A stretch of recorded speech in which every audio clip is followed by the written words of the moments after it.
This is Harry Gines, case number 99, 10-255, red active.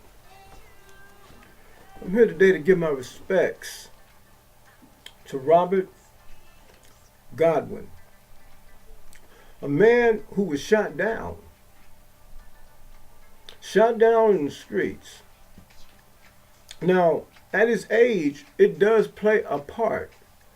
It does play a part. It must play a part. I mean, it's no bounds to the violence that I've been trying to explain to the world, that the number one issue in America for black people is black on black killings.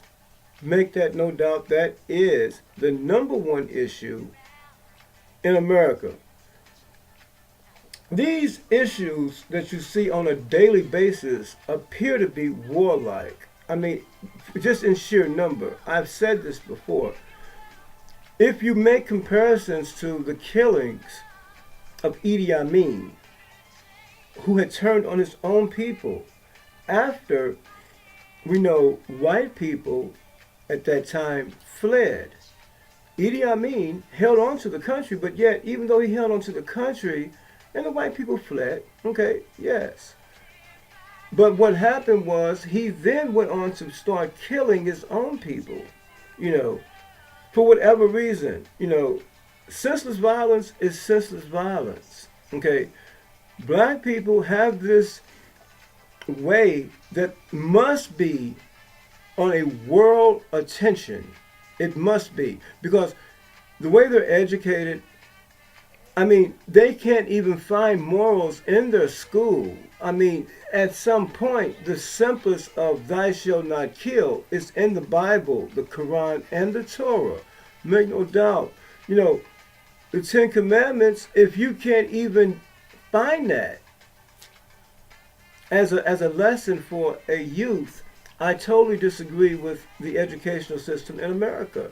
The separation between church and state does not harm, but maybe a very small percentage. Look, at sometimes you can't always go with the smallest percentage as the best for the larger, okay, of the study. That just doesn't really work like that, okay? And that's what you did back in the day to have this type of separation. The people never really vote on anything. It's always these people in office who are making such decisions that it will come back to haunt you. You have one child, two child, how many you want to count? 3, 4, that may be atheists. So because they're atheists, the whole school system has to now be left from a study that could have benefited them to not kill. You just can't keep using these studies, as saying, I have a right to not be able to stand. You have rights, yes you do.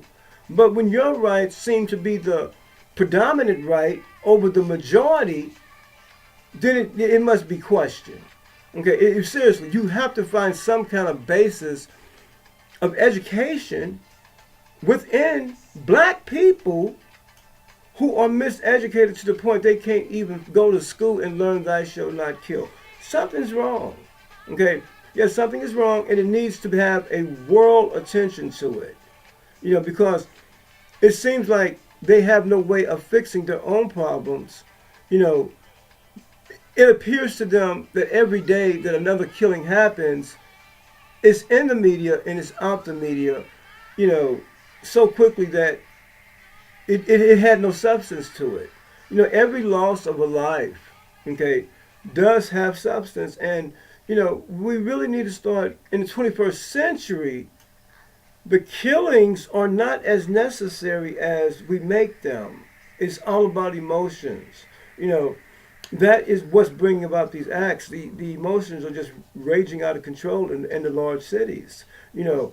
And unless it gets some attention, I really just, have to protect myself, like most people today are doing. How do you ward off, some attack?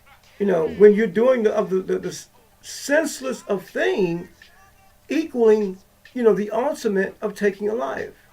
Senseless violence is something that really needs to be looked at. It's just senseless. To try to rationalize it, you know, people that commit these acts just get too much attention. Be it social media or mainstream, it makes no difference. They get too much attention. The victims are deserving of a much better attention at this time, without doubt. Without doubt, they deserve attention. If there's any attention given, yes, pay less attention to people who commit the acts, and bring the victim's family to the forefront. And that's what I'm trying to do today. And if it takes going to the United Nations to get some people attention, how this killing of black people by black people has long since been out of control. And it's been that way for a while. Okay? I mean, when you start thinking of Malcolm X, Brother Malcolm was killed by a black man. Okay? And as we start to look at it being in a generation thing, going back, leading forward, Huey P. Newton, killed by a black man. Huey P. Newton, make no doubt to that. Okay? Then you have Michael Jordan, his father. Mike is very emotional. That hurt him deep. It hurt us. It hurt the world. And then to find out, of the senselessness of wanting something tangible, trinkets. Yes, it does signify something. Yes, it does to that family. That was their goods. The ring and whatever his possessions were could never amount to taking his life. Okay, and my deep regards to all of you who have to continue this type of pain and suffering. We have to find some solutions. And like I have suggested, we hold dear to the smallest of a study.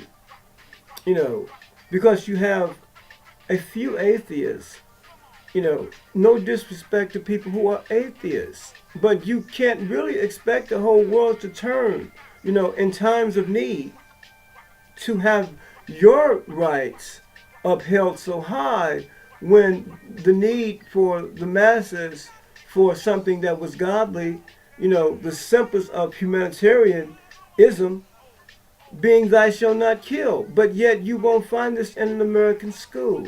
And it's sad. This country is built on God we trust. I'm asking the world to recognize something needs to be done with the youth of today so that maybe they would be the one to stop the killing.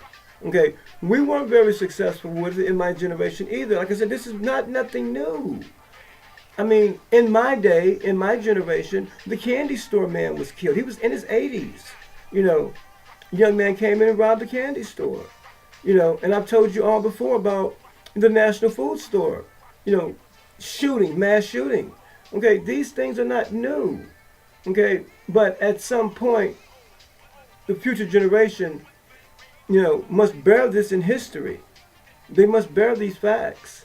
The killing of blacks by blacks is something that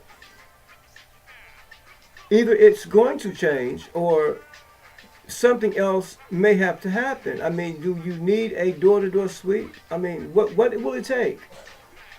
Because unregistered weapons are not even smart, to even own, okay? Because you can do a lot of time just with an unregistered weapon. Okay, so I highly recommend people to turn these things in.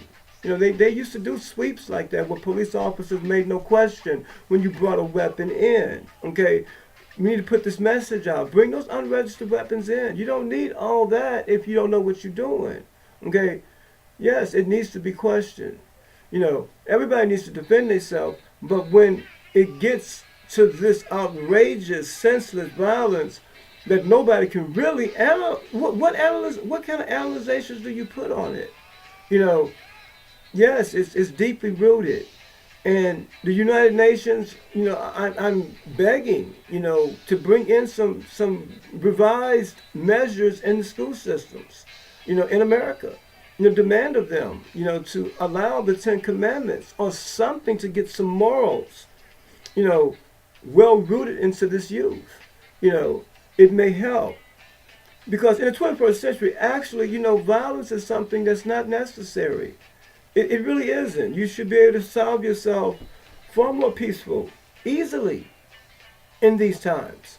There's no reason, And so I'm making a plea, to the United Nations, on behalf of black people, whether you want to feel this is necessary or maybe you don't. But, unless this violence, this number one issue gets some attention, we're just cannibals, eating off ourselves.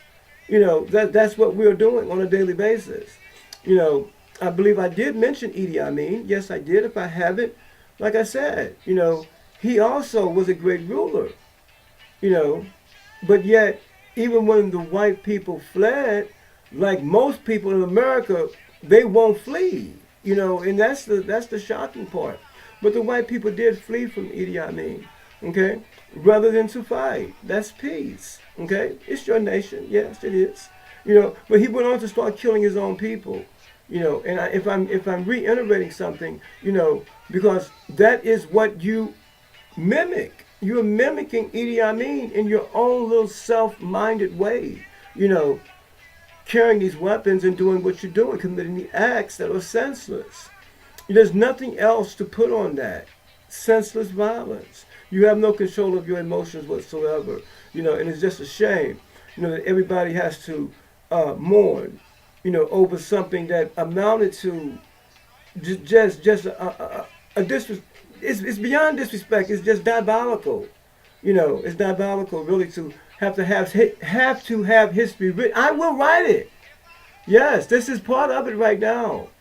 Yes, history is being written right now. It's just a shame that I have to strike a message out like this. It's a cry out, and you're going to get some help, I hope, real soon. Now, I'm going to leave you with this message, and I tell you, I can only make these presentations once a month, but it's almost like I can't get anything done but making videos. This is not what I do, but I am here to assist, I mean, you can't even learn what Lincoln even had left for you, okay?